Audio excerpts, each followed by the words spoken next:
BBC বাংলার অধিবেশন প্রবাহতে আপনাদের স্বাগত। আজ আপনাদের সাথে লন্ডন স্টুডিও থেকে আছি মানসী বড়ুয়া, আর ঢাকায় আমার সাথে থাকছেন আকবর হোসেন। বাংলাদেশের সর্বশেষ গুরুত্বপূর্ণ আপডেট সংবাদে আপনাকে স্বাগত। শুরুতে সংবাদ শিরোনাম, পরে বিস্তারিত। প্রথমেই জানাবো আমাদের হাতে থাকা সর্বশেষ গুরুত্বপূর্ণ সবথেকে তাজা আপডেট সংবাদ। জাতীয় নাগরিক পার্টি এনসিপিকে শাপলাকলি প্রতীক বরাদ্দ দিল নির্বাচন কমিশন ইসি। জাতীয় নাগরিক পার্টি এনসিপিকে শাপলাকলি প্রতীক বরাদ্দ দিয়েছে নির্বাচন কমিশন ইসি। একই সঙ্গে বাংলাদেশ আম জনগণ পার্টি ও বাংলাদেশ সমাজতান্ত্রিক দলকেও প্রতীক বরাদ্দ দেওয়া হয়েছে। আজ ইসির সিনিয়র সচিব আক্তার আহমেদ স্বাক্ষরিত 3টি পৃথক বিজ্ঞপ্তিতে এই তথ্য নিশ্চিত করা হয়েছে। এরপর জানাবো এক বাক্স নীতি নিয়ে নির্বাচনে লড়বে ইসলামপন্থী দলগুলো, বললেন চরমোনাই পীর।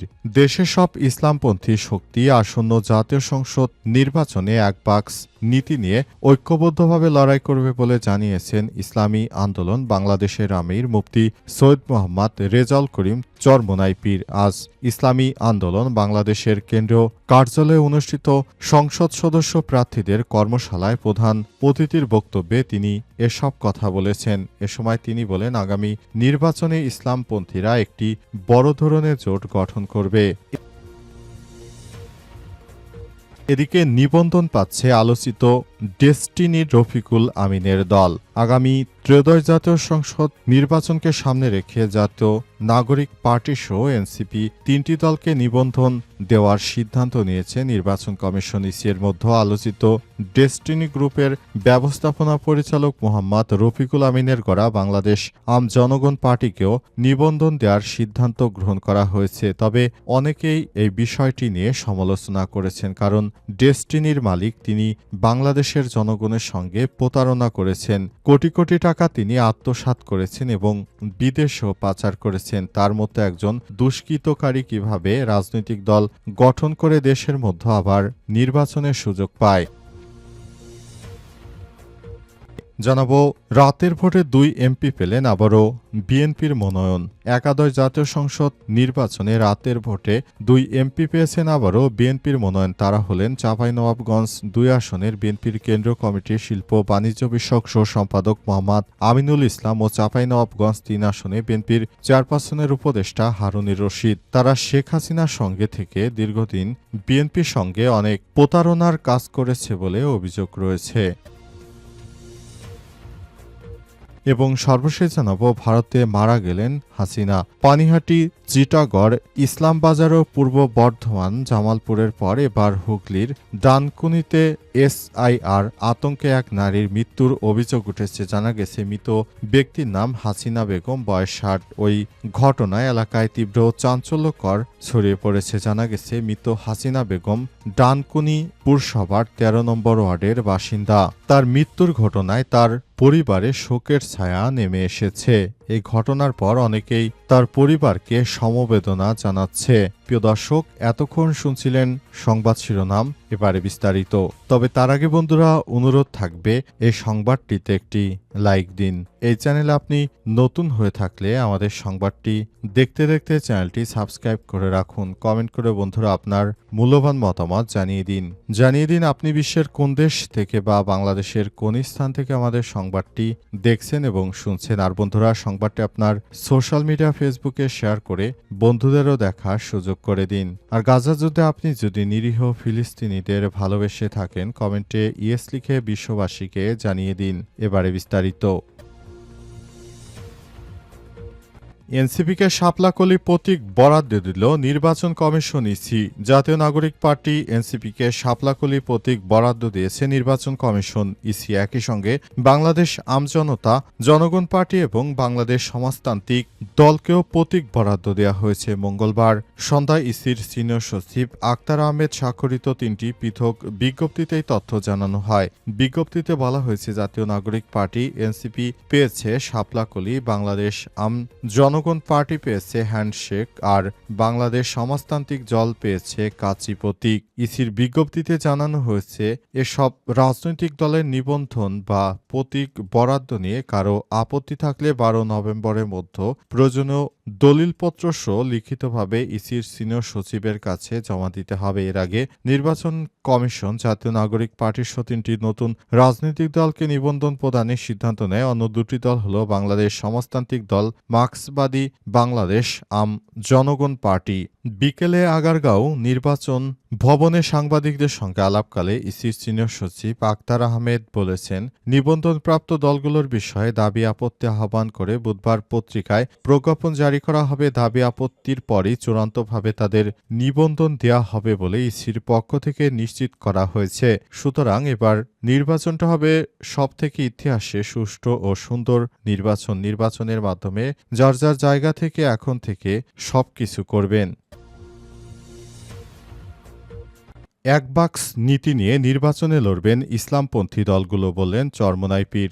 দেশের সব ইসলামপন্থী শক্তিগুলো এবার নির্বাচনে একসঙ্গে একটি জোট গঠন করবে এবং তারা এই নির্বাচনটাকে যেন ইতিহাসে সবথেকে ভালো মানের নির্বাচন হয় সেজন্য তারা একসঙ্গে লড়াই করবে। তারা একটি নতুন সরকার গঠন করতে চায়। ইতিমধ্যেই চরমোনাই পীর এই বিষয়টি সম্পর্কে আভাস দিয়েছেন। চরমোনাই পীর জানিয়েছেন, আগামীতে জামাত ইসলাম, মামুনুল হকের দল এবং চরমোনাই পীরের দলসহ যারা রয়েছেন তারা একটি ইসলামী বড় ধরনের শক্তিতে রূপান্তরিত হতে চায়। তারা বাংলাদেশটাকে সুন্দরভাবে সাজাতে চায়। আজ চরমোনাই পীর এই সব বিষয়টি জানিয়েছেন। তিনি বলেন যে ইসলামিক দলগুলো রয়েছে, সমস্ত রাজনৈতিক দল একসঙ্গে মিলেমিশে তারা একটি বড় ধরনের রাজনৈতিক দল গঠন করতে চায়। নির্বাচনটা সুষ্ঠু ও সুন্দর করার জন্য তারা সবাই মিলে একসঙ্গে একটি রাজনৈতিক শক্তি বিএনপির বিরুদ্ধে গঠন করতে চায়। সে ব্যাপারে তারা ইতিমধ্যেই কাজ শুরু করেছে। গতকাল বিএনপির সমমনা রাজনৈতিক দলের মধ্যে ভিপি নুরুল হক নূরের দল, এছাড়াও আন্দালিব রহমান পার্থ সহ যারা বিএনপির সঙ্গে এখনও রয়েছে তাদেরকে গ্রিন সিগন্যাল দিয়েছে বিএনপি। কিন্তু মামুনুল হকের দল কিংবা চরমোনাই পীর এরা কিন্তু এখনও বিএনপির সঙ্গে কোনো আঘাত করেনি, কিংবা এনসিপিও বিএনপির সঙ্গে কোনোভাবে আপোষ করেনি। তাই বলা হচ্ছে যে এসব দল মিলে হয়তো জামাত ইসলামের সঙ্গে যোগ দিয়ে তারা বৃহত্তর শক্তি গঠন করতে পারে। এ অবস্থায় আমার বাংলাদেশ পার্টি, এবি পার্টিও তাদের সঙ্গে রয়েছে। এছাড়াও জাতীয় গণতান্ত্রিক দল জাগবার রাশেদ প্রধান জামাত ইসলামের সঙ্গে থাকতে পারে। এছাড়াও আরও বেশ কয়েকটি জনপ্রিয় ইসলামিক দল জামাত ইসলামের সঙ্গে থেকে তারা বড় ধরনের জোট গঠন করবে, এমনটাই আভাস পাওয়া যাচ্ছে। নিবন্ধন পাচ্ছে আলোচিত ডেস্টিনির রফিকুল আমিনের দল।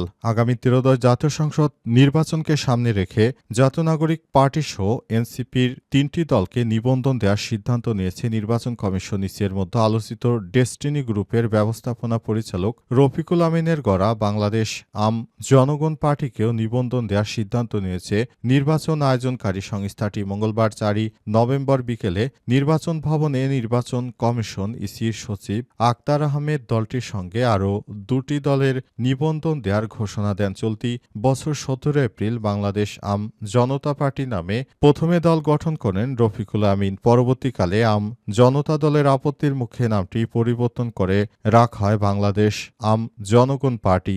দল গঠনের দিনই ডেস্টিনির ক্ষতিগ্রস্ত গ্রাহকরা নির্বাচন ভবনের সামনে এসে মানববন্ধন করেন। আইন অনুযায়ী পরবর্তী প্রক্রিয়ায় দাবি আপত্তির আহ্বান করে বিজ্ঞপ্তি দেবে ইসি। এতে কোনো আপত্তি না আসলে বা আপত্তি আসলে তা নিষ্পত্তির পর সনদ দেবে নির্বাচন কমিশন। এদিকে দলটিকে নিবন্ধন দেওয়ার ঘোষণায় ক্ষোভ প্রকাশ করেছে তালিকা থেকে ছিটকে পড়া আমজনতা দলের সদস্য সচিব তারেক। তিনি 43 লাখ গ্রাহকের অর্থ লুট করে 1 মাস আগে এসে দল খুলে নিবন্ধন পেল ডেস্টিনি। আমরা বছরের পর বছর রাজনীতি করে নিবন্ধিত হই না, রাজনীতি শুধু বুর্জোয়ারদের জন্য বলে উল্লেখ করেছেন তিনি।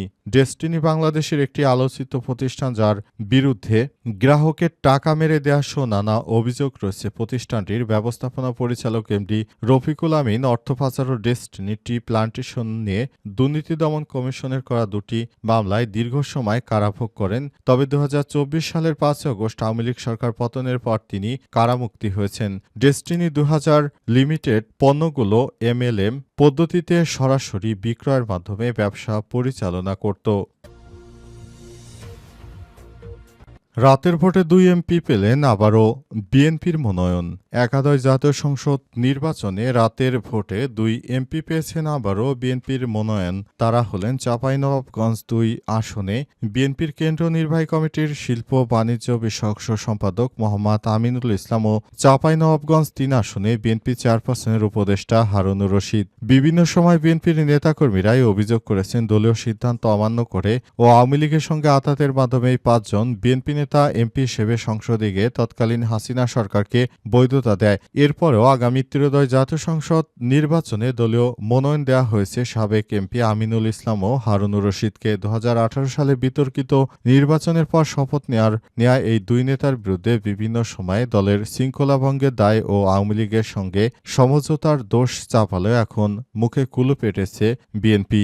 সোমবার 3 নভেম্বর দলের মহাসচিব মির্জা ফখরুল ইসলাম আলমগীর ও এই 2 নেতার দলীয় মনোনয়ন ঘোষণা করার পর এ নিয়ে আর কথা বলছে না কেউই। অথচ 31 অক্টোবর দলের ভারপ্রাপ্ত চেয়ারম্যান বারবার চাঁপাইনবাবগঞ্জ 2 আসনে আমিনুল ইসলামকে দলীয় মনোনয়ন না দেওয়ার আবেদন করেন। নাচল উপজেলা বিএনপি সভাপতি ও সাধারণ সম্পাদক প্রস্তুতি নিচ্ছিলেন আমিনুল ঠেকাও আন্দোলনের, কিন্তু তারেক রহমান এখন সেই আসনগুলোতে জেতার জন্য সেই রাতের ভোটে এমপি হওয়া সেই সদস্যদেরকেই মনোনয়ন দিলেন। এটা তিনি জাতির সঙ্গে প্রতারণা করেছেন বলে অভিযোগ বিএনপির ত্যাগী নেতাদের।